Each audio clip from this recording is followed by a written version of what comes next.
नमस्ते, वंदे मातरम आप सभी को। आज हमें एक सफलता मिली है जिसके बारे में आपको बताएंगे।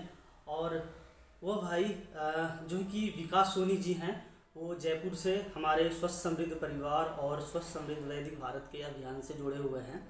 तो उनके एक रिश्तेदार में एक भाई को उन्हें मुहासे की समस्या थी, पिंपल्स की समस्या थी और काफ़ी ज़्यादा परेशान थे वो, और चेहरे पे बहुत ज़्यादा दाग और पिंपल्स थे। उनका मैं फ़ोटो भी आगे दिखाऊंगा और ठीक होने वाला भी फ़ोटो आपसे साझा करूंगा, और क्या उपचार चला था मैं वो भी आपसे आज साझा करूंगा। तो हम बात करते हैं, चलिए। आयुर्वेद में मुहासे को यौवन पीड़िका कहा गया है और या तारुण्य पीड़िका कहा गया है। यौवन पीड़िका या तारुण्य पीड़िका आयुर्वेद में इसे कहा जाता है। ठीक है।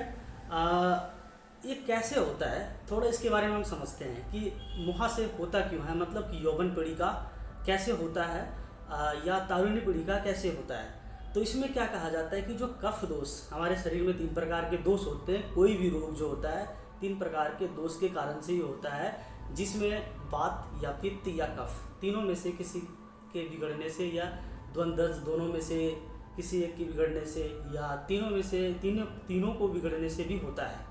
तो इसमें क्या होता है कि जो कफ दोष होते हैं, जब कफ दोष दूषित हो जाता है, ठीक है, तो दूषित हो जाने के कारण से त्वचा के जो रोमकूप होते हैं उसमें से जो त्याज्य पदार्थ हैं, जब कफ दोष दूषित होता है तो उसमें से जो त्याज्य पदार्थ हैं, मतलब जो दूषित पदार्थ हैं, जो गंदगी है, वह रोम छिद्रों से, ठीक है, रोमकूपों से बाहर नहीं निकल पाता है और वहीं पे वह इकट्ठा होने लगता है। क्या होने लगता है? वो इकट्ठा होने लगता है, और इकट्ठा होने के कारण से क्या होता है कि इसी के कारण से मुहासे, दाग धब्बे, ठीक है, दांत खाज, खुजली, इस तरह की समस्या हो जाती है कफ दोष के दूषित हो जाने से।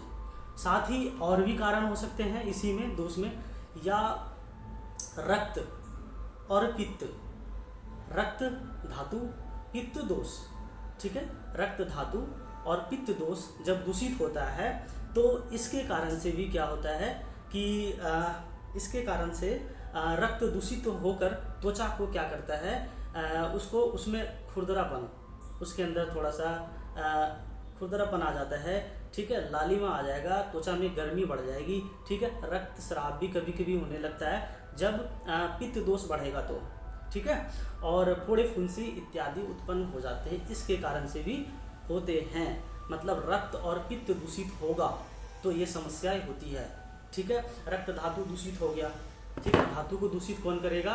ये जो दोष है उसको दूषित करता है, ठीक है, कोई भी दोष, तीनों में से कोई भी दोष। तो यहाँ पे पित्त, अगर भी पित्त दोष भी दूषित हो तो इसके कारण से भी हो सकता है, ठीक है। रक्त धातु दूषित हो जाए तो उसके कारण से भी हो सकता है, ठीक है। कफ दोष जो हमारे हैं वो भी दूषित होता है, तो होता है जो मैंने आपको बताया, तो ठीक है। और वात के कारण से क्या होगा? अगर भी वात बहुत दूषित होगा तो जो पिंपल्स हुआ उसमें क्या आएगा? उसमें रूखापन रहेगा। अगर भी वात भी दूषित है तो रूखापन रहेगा बहुत ज़्यादा, ठीक है। तो ये सारे कारण होते हैं इसके होने का, आयुर्वेद का ये कारण है, आयुर्वेद के हिसाब से, आयुर्वेद के अनुसार से, ठीक है। मुहासे जो है कि अक्सर युवावस्था में, भाई बहनों को युवावस्थाओं में होने वाला एक रोग है, शोथयुक्त रोग है। शोथयुक्त मतलब हल्के से उभार रहते हैं, पिंपल्स में देखेंगे हल्के से उभार रहता है, तो ये समस्याएं रहती है। प्रायः जो है कि यह जो है कि 12 से लेकर के 24 से 25 वर्ष के उम्र के बीच के भाई बहनों को, युवा युवतियों को होता है, ठीक है। तो ये इसके कारण है, ये इसके क्राइटेरिया है उम्र के होने का, ठीक है। इसके कुछ कारण भी होते हैं, और जैसे कि हमारा पेट खराब रहना, अपच, पुराने कॉन्स्टिपेशन, कब्ज रहना, इसके कारण से ये समस्या होती है। शरीर में गर्मी अधिक बढ़ जाना, मतलब वही जो मैंने पहले बताया, पित्त दोष बढ़ जाना, तो इसके कारण से भी आपको ये समस्याएं हो सकती है, ठीक है। रक्त में गड़बड़ी, खून का गंदा हो जाना, ठीक है, इसके कारण से भी होता है। भोजन में जो है कि क्या होना, ज़्यादा गर्म भोजन करना, ज़्यादा गर्म पेय पदार्थ को पीना, ठीक है, इसके कारण से भी होता है। कभी कभी जिन्हें बवासीर है, ठीक है, बवासीर से रक्त स्राव होता हो, खूनी बवासीर हो, तो वो ज़्यादा समय तक हो, तो कभी कभी दूषित रक्त जो है कि धीरे धीरे उसके रक्त जो है कि बवासीर में है, दूषित रक्त जो भी शरीर में कहीं भी रहेगा तो स्किन पे सबसे पहले इफेक्ट आता है। तो बवासीर के जो दूषित रक्त हैं उसके कारण से भी मुहासे हमें हो सकता है। ठीक है। और कभी कभी जो बहनें होती हैं जिनके मासिक धर्म कभी कभी बंद हो जाते हैं, तो मासिक धर्म बंद होने के कारण से जो दूषित रक्त हैं वो बाहर नहीं आते, तो दूषित रक्त हमें त्वचा पर देखने को मिलता है, उनके प्रभाव, तो उसके कारण से भी पिंपल्स, ठीक है, हो जाता है, मुहासे हो जाते हैं। तो ये सारे कारण हैं। साथ भी थोड़ा सा और होता है कि जो जो लोग पानी कम पीते हैं, ठीक है, जिनके शरीर में हार्मोन्स जो है कि असंतुलन हो जाना हार्मोन्स का, उसके कारण से भी मुहासे होते हैं। ठीक है। जो काम नहीं करते, शारीरिक श्रम नहीं करते, ठीक है, उनको भी होता है। जो तंबाकू का सेवन करते हैं, मद्यपान करते हैं, ठीक है, चाय कॉफ़ी ज़्यादा पीते हैं, ठीक है, बाज़ार के फास्ट फूड, ठीक है, जो भी बाज़ार की चीज़ें खाते हैं, ज़्यादातर बाज़ार की फास्ट फूड हो गए, मिठाइयाँ हो गए, जिसको स्वास्थ्य के हिसाब से बनाया नहीं जाता, तो उसके कारण से भी हमें, क्योंकि इससे हमारा रक्त दूषित होगा, और रक्त दूषित होगा तो हमें चर्म रोग होंगे।